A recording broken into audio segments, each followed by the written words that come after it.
Hustler Michelle's Reckoning. Sometimes you send a text that changes everything and you don't even realize it until it's too late. Anyway, make sure to hit that like button if you enjoy hearing about my messy life, and don't forget to subscribe if you're new here. So there I was living what I thought was my best life in Marshall's downtown apartment, and let me tell you, I had it made. Marshall worked some corporate job that paid well enough for us to live in this nice building with actual security and everything while I was doing my thing in marketing, contributing what I could, but never really stressing about the big bills since his name was on everything. We'd been together almost 3 years, and I'd been living there for about 18 months, which felt like forever in relationship time. The apartment was gorgeous, his furniture, his 65-inch TV, his everything really. But I'd made it feel like home with my plants and books scattered around. Marshall was one of those guys who seemed to have his whole life figured out, which could be suffocating sometimes because he was so methodical about everything from his gym schedule to how he organized his closet. Don't get me wrong, the stability was nice, but there were moments when I felt like I was dating a human calculator. Everything had to add up perfectly in his world. He'd wake up at the same time every day, make his protein shake, check his investments, and head to work like some kind of robot. And sometimes I wondered if he even noticed I was there or if I was just part of his daily checklist. Reed, my ex from college, had been texting me more lately, and those conversations reminded me of what it felt like to talk to someone who was spontaneous, who didn't plan every weekend 3 weeks in advance. Reed was going through some drama with his roommate, and it felt good to be needed to be the person someone turned to when things got messy. Marshall never really needed me for anything. He had his life so together that I sometimes felt more like a decorative accessory than an actual partner. When Reed asked if we could hang out and talk through his situation, it seemed harmless enough, just two old friends catching up. Marshall was always working late anyway, coming home exhausted and just wanting to watch his sports highlights and zone out. So it's not like he'd even miss me. I'd been feeling restless for weeks, maybe months, like I was sleepwalking through this relationship that looked perfect on paper but felt kind of empty in real life. Reed represented something different. Chaos maybe, but at least it was interesting chaos, not this beige existence where everything was planned and predictable. The night I decided to go see Reed, Marshall was already settled on his couch with his beer and his game, looking like he'd be perfectly content if I just disappeared into the background like I usually did. I'd been dropping hints for weeks about wanting to do something different, go somewhere new, shake up our routine, but Marshall would just nod and say, "Sure, babe," without actually hearing me. So when Reed texted saying he really needed someone to talk to, someone who understood him, I felt this little thrill that I hadn't felt in forever. Maybe I should have talked to Marshall about how I was feeling, but what was the point when he probably just suggests we make a pros and cons list or some other analytical bullshit? Reed made me feel alive in a way that Marshall's steady, reliable presence never could, and I was tired of feeling guilty about wanting more than just financial security and a nice apartment. That Wednesday night, as Marshall settled in for another evening of sports and silence, I made a decision that felt like finally choosing myself for once. I grabbed my keys, checked my makeup in the hallway mirror, and headed out to meet Reed, telling myself I deserved to feel wanted and interesting again. The text I sent Marshall was probably harsher than it needed to be, but I was so frustrated with his passive acceptance of everything that I wanted to shake him up, make him react for once instead of just nodding along like he always did. Michelle at Reed's tonight. Deal with it. I hit send without thinking twice. Look, I was tired of tiptoeing around Marshall's feelings when he never seemed to consider mine. Reed needed me, and for once, I was going to be there for someone who actually appreciated my presence. Marshall could handle one night without his live-in girlfriend to validate his boring existence. Reed's apartment complex was about 20 minutes away, and the whole drive over, I felt this rush of freedom I hadn't experienced in months. When I got there, Reed was waiting outside, and seeing him again reminded me why we dated in college. He had this energy that Marshall completely lacked, this intensity that made you feel like you were the only person in the room. We went inside, and Reed immediately started venting about his roommate situation, some financial drama that was stressing him out. But here's the thing, as we talked, sitting close on his couch, I realized how much I'd missed feeling needed. Marshall never asked for my opinion on anything important, never seemed to require emotional support. He was like this self-contained unit that functioned perfectly without me. Reed, though he hung on every word I said, when I suggested solutions to his problems, he actually listened instead of just waiting for his turn to talk. We ended up talking until almost midnight, and when he walked me to my car, there was this moment where we almost kissed. We didn't, but the electricity was there, and I drove home feeling more alive than I had in months. I figured Marshall would be asleep when I got back, but his bedroom light was still on, whatever. If he wanted to stay up waiting for me like some kind of worried parent, that was his choice. I wasn't going to apologize for having a life outside of his perfectly ordered world. The next morning changed everything, though I didn't realize it at first. I woke up around 7 expecting to find Marshall in the kitchen making his usual breakfast, but the apartment was quiet. Too quiet. I checked my phone. No messages from him, which was weird because he usually texted me good morning even when we were in the same apartment. I got dressed and headed to the front door, fishing my keys out of my purse, but when I tried to unlock the door to grab the newspaper, my key wouldn't turn. I tried again thinking maybe I was still half asleep, but nothing. The key that had worked perfectly fine for 18 months suddenly didn't fit. That's when I heard footsteps in the hallway and realized Marshall was on the other side of the door. I knocked, and when he opened it, he had the chain lock on, peering at me through the gap like I was some kind of stranger. "Marshall, what did you do to the locks?" I asked, genuinely confused. "Upgraded them," he said, his voice completely flat. "Only residents get keys." "I am a resident. Let me in." "No, you're a guest and you moved out last night. Your stuff's at Reed's." The words hit me like a slap. "What are you talking about? You can't do this. I live here." Lived, past tense. You chose to spend the night at your ex's and told me to deal with it. I dealt with it. I tried to push past him, but he closed the door. Through the wood, I could hear him moving around like nothing had happened, like he hadn't just turned my entire life upside down. I pounded on the door, screaming at him to open it, but he just ignored me. Mrs. Williams from across the hall poked her head out to see what was happening, and I felt my face burning with embarrassment. "You're insane," I yelled through the door. "You can't just throw me out. I have rights."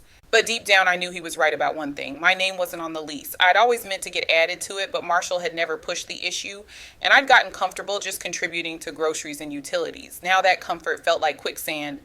I had no choice but to call an Uber to Reed's place, my mind racing the entire ride. This had to be some kind of joke, right? Marshall was too weak to actually follow through on something this drastic. He probably had my stuff waiting by the door when I got back later, ready to apologize for overreacting. But when I got to Reed's apartment complex, there were boxes stacked outside his door. My boxes, my clothes, my books, my plants, everything I owned sitting in the hallway like garbage. Some of it was already missing, probably taken by neighbors who figured it was free stuff. My succulents were dead from sitting outside all night. I stood there staring at my entire life reduced to a pile of boxes, and for the first time I felt a flicker of panic. This wasn't how things were supposed to go. Marshall was supposed to get jealous maybe, or at least fight for me. He wasn't supposed to just erase me. Reed's door opened and he stepped out looking confused. "Michelle, what's all this?" "Marshall kicked me out," I said, trying to keep my voice steady. "Can you help me get this stuff inside?" That's when things got really complicated. Reed looked uncomfortable, shifting from foot to foot. "Look, about last night. I should probably mention that my girlfriend is here." "You're what now?" "Layla, we've been together for a few months. She stayed over last night, and when she sees all this," he gestured at the boxes, "this is going to look really bad." I felt like I was in some kind of nightmare. The man I'd risked everything for had a girlfriend, and now I was homeless with nowhere to go. This wasn't how any of this was supposed to work. Layla appeared in the doorway, then a petite brunette with suspicious eyes. "Reed, who is this? And why is there furniture in our hallway?" "This is Michelle, the friend I told you about. She's going through a rough time." Layla's expression hardened. "The ex-girlfriend friend Reed, what the hell is going on?" I watched my last hope crumble as Reed tried to explain the situation to his very angry girlfriend. Between us, I wanted to scream at both of them, but I was too focused on survival to indulge in dramatics. I needed a place to stay, and clearly Reed's place wasn't an option. I ended up calling my friend Maya, who agreed to let me crash on her couch temporarily. But as I loaded my remaining possessions into another Uber, I couldn't shake the feeling that Marshall had somehow orchestrated all of this. The timing was too perfect, too calculated. He'd played me and I'd walked right into it. That afternoon, I decided to go to Marshall's office building. If he wanted to play hardball, I could play too. I brought my father Harold with me, figuring Marshall wouldn't be able to dismiss me so easily with a witness present. The security guard Ralph was polite but firm. He wouldn't let us go upstairs without Marshall's permission. And when he called up, Marshall actually came down to the lobby instead of letting us come to him. The power move was obvious and infuriating. "Harold," Marshall said, nodding at my father. "Michelle." My dad launched into his prepared speech about how Marshall was overreacting, how I deserved a chance to explain, but Marshall just pulled out his phone and showed him the text I'd sent. I watched my father's expression change as he read those 8 words. "Michelle at Reed's tonight. Deal with it." "This still doesn't give you the right to throw her things out," Harold said, but his voice had lost some of its conviction. I carefully packed and delivered them to where she chose to stay. Nothing was thrown out. I tried playing my ace card then. I want the $1,200 I gave you for rent this month since you're kicking me out. Marshall's laugh was cold.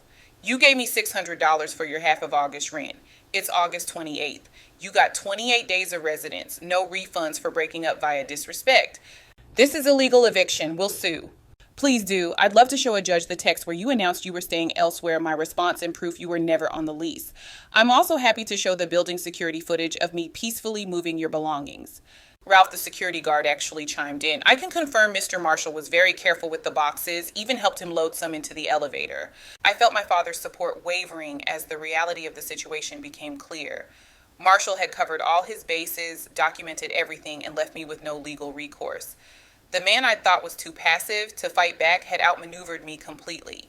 Over the next few days, I tried everything I could think of to get Marshall's attention. I showed up at his gym, but he wasn't there. Apparently, he'd started going to a different location. When I tried to confront him there, they asked me to leave. I posted about the situation on social media, carefully crafting my story to make Marshall look like the villain, but Reed's girlfriend, Layla, found the post and commented asking why I'd shown up at her boyfriend's apartment with all my stuff. I had to delete the post. I even tried calling Marshall from different numbers, but he blocked everything. Reed started avoiding my calls too, probably because Layla had put her foot down about our friendship. Maya was getting tired of me sleeping on her couch, and I could feel my support system crumbling. That's when I made the mistake that changed everything. I was desperate, angry, and running out of options. I knew Marshall's social security number from when we'd applied for a credit card together months ago, and in a moment of pure rage, I tried to open a card in his name. I told myself it was just to prove a point to show him what real consequences look like. The application was denied, but the damage was done. Marshall had credit monitoring, and within hours, he'd filed a police report for identity theft. When the officers showed up at Maya's apartment, I realized I crossed the line I couldn't uncross. The legal process was swift and brutal. Marshall had documented everything, the text, the false wellness check. I'd tried to get him in trouble with the harassment of his friends and coworkers, and now the identity theft. His lawyer was ruthless, painting me as an unstable ex who'd escalated to criminal behavior when she didn't get her way.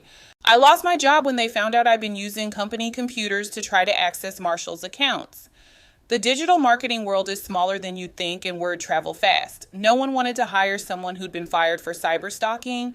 The judge wasn't sympathetic to my sob story about sudden homelessness and emotional distress. 18 months probation, mandatory counseling, restitution for the fraudulent charges, and a 5-year restraining order. If I violated any terms, it was straight to jail.